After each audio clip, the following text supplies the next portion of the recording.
Green's four കേരളയുടെ പുതിയൊരു വീഡിയോയിലേക്ക് സ്വാഗതം. ബാങ്ക് അക്കൗണ്ട് ഉള്ള എല്ലാവരും അറിഞ്ഞിരിക്കേണ്ട വളരെ പ്രധാനപ്പെട്ട അറിയിപ്പാണ് ഇന്ന് നിങ്ങളുമായി ഷെയർ ചെയ്യുന്നത്. ചാനൽ ആദ്യമായി കാണുന്നവർ സബ്സ്ക്രൈബ് ചെയ്യുക, വീഡിയോ ഇഷ്ടമായ ലൈക്ക് കൂടി ചെയ്യുക. ആദ്യത്തെ അറിയിപ്പ്, ഈ മാസത്തെ നയ അവലോകന യോഗത്തിലും പലിശ നിരക്കിൽ RBI മാറ്റം വരുത്തിയിട്ടില്ല. റിപ്പോ നിരക്ക് 6.5% തുടരാൻ RBI തീരുമാനിച്ചു. റിസർവ് ബാങ്ക് ബാങ്കുകൾക്കും മറ്റ് ധനകാര്യ സ്ഥാപനങ്ങൾക്കും നൽകുന്ന വായ്പയുടെ പലിശ നിരക്കാണ് റിപ്പോ. ഇത് കഴിഞ്ഞ 8 മാസമായി മാറ്റമില്ലാതെ തുടരുകയാണ്. ബാങ്കിൽ നിന്നും ലോൺ എടുത്തിട്ടുള്ള ആളുകളും EMI പോലുള്ള അടവുകൾ എടുത്തിട്ടുള്ള ആളുകൾക്കും ഇത് വലിയ ആശ്വാസമാണ്. മറ്റൊരറിയിപ്പ്, നമ്മുടെ അക്കൗണ്ടിലേക്ക് പണം വരുമ്പോഴും പോകുമ്പോഴും മൊബൈലിലേക്ക് വരുന്ന SMS വഴിയാണ് നമ്മൾ അറിയുന്നത്. അതൊരു ചെറിയ പണമിടപാടാണെങ്കിൽ പോലും SMS വഴി ഉപഭോക്താവിന് സന്ദേശമെത്തും. അതേസമയം ഇനി എല്ലാ ഇടപാടുകൾക്കും മെസ്സേജ് നൽകേണ്ട എന്ന് സ്വകാര്യ മേഖലാ ബാങ്കായ HDFC തീരുമാനിച്ചു. ജൂൺ 25 മുതൽ HDFC ബാങ്കിന്റെ ഈ തീരുമാനം പ്രാബല്യത്തിൽ വരും. HDFC ബാങ്ക് നൽകിയ സന്ദേശമനുസരിച്ച് കുറഞ്ഞ മൂല്യമുള്ള ഇടപാടുകൾക്കുള്ള അറിയിപ്പുകളായിരിക്കും ഒഴിവാക്കുക. ജൂൺ 25 മുതൽ കുറഞ്ഞ മൂല്യമുള്ള ഇടപാടുകളുമായി ബന്ധപ്പെട്ട SMS അയക്കില്ല.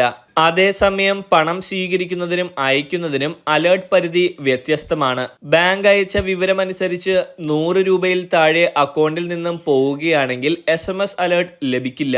500 രൂപയ്ക്ക് മുകളിൽ അക്കൗണ്ടിലേക്ക് അയക്കുകയാണെങ്കിൽ ക്രെഡിറ്റ് അലേർട്ടും ലഭിക്കില്ല. എന്നാൽ എല്ലാ ഇടപാടുകൾക്കും ഇമെയിൽ അലേർട്ടുകൾ ലഭിക്കും. അതുകൊണ്ട് തന്നെ എല്ലാ ഇടപാടുകൾക്കും അലേർട്ടുകൾ ലഭിക്കുന്നതിന് എല്ലാ ഉപഭോക്താക്കളും അവരുടെ ഇമെയിൽ ID അപ്ഡേറ്റ് ചെയ്യാൻ ബാങ്ക് ആവശ്യപ്പെട്ടിട്ടുണ്ട്. ജൂൺ 25 മുതലാണ് ഈ മാറ്റം പ്രാബല്യത്തിൽ വരുന്നത്.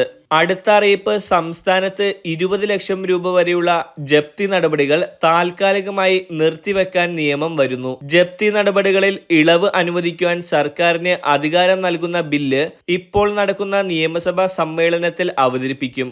റവന്യൂ, ധനകാര്യ വകുപ്പുകളുടെ നിർദ്ദേശം അടങ്ങിയ റവന്യൂ റിക്കവറി ബില്ലിന്റെ കരട് സംസ്ഥാന നിയമ വകുപ്പ് തയ്യാറാക്കി. റവന്യൂ മന്ത്രിക്ക് 5 ലക്ഷം രൂപ വരെയും ധനമന്ത്രിക്ക് 10 ലക്ഷം രൂപ വരെയും മുഖ്യമന്ത്രിക്ക് 20 ലക്ഷം രൂപ വരെയുള്ള വായ്പാ കുടിശ്ശികയെ തുടർന്നുള്ള ജപ്തി നടപടികൾ താൽക്കാലികമായി നിർത്തിവെക്കാൻ അധികാരമുള്ളതാണ് നിയമം.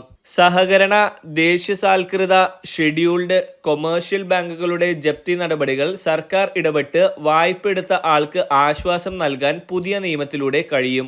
എന്നാൽ വായ്പകളുടെ തിരിച്ചടവ് മുടങ്ങിയാൽ ധനകാര്യ സ്ഥാപനങ്ങൾക്ക് നേരിട്ട് ജപ്തി നടപടിക്ക് അധികാരം നൽകുന്ന ആക്ട് പ്രകാരമുള്ള ജപ്തിയിൽ സർക്കാരിന് ഇടപെടാനാകില്ല.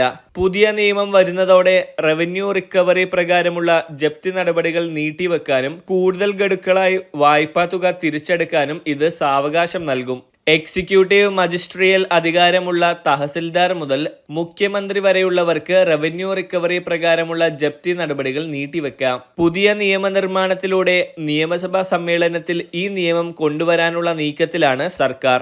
അടുത്ത അറിയിപ്പ്, വായ്പ എടുക്കുന്നവർക്ക് 20,000-ൽ കൂടുതൽ തുക പണമായി നൽകരുതെന്ന് RBI വ്യക്തമാക്കിയിരിക്കുന്നു.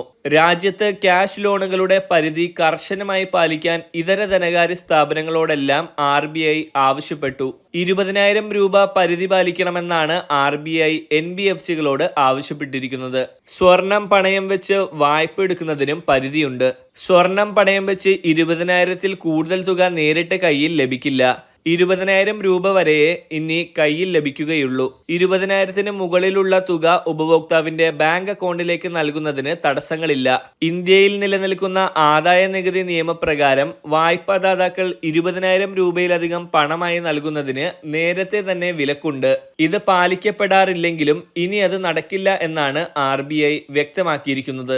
അടുത്ത അറിയിപ്പ്, ക്രെഡിറ്റ് കാർഡുകൾ ഉപയോഗിക്കുന്നവർ അറിഞ്ഞിരിക്കേണ്ടതാണ്. ക്രെഡിറ്റ് കാർഡ് വിതരണവും അതിന്റെ ഉപയോഗവും സംബന്ധിച്ച നിയമങ്ങളിൽ RBI മാറ്റങ്ങൾ വരുത്തി. ക്രെഡിറ്റ് കാർഡുകളുടെ വിതരണത്തിലും ഉപയോഗത്തിലും ഉപഭോക്താക്കൾക്ക് കൂടുതൽ തിരഞ്ഞെടുപ്പും സൗകര്യവും ഉറപ്പാക്കുക എന്നതാണ് പുതിയ മാർഗനിർദ്ദേശങ്ങൾ പുറപ്പെടുവിക്കുന്നതിന് പിന്നിലെന്ന് RBI വ്യക്തമാക്കി.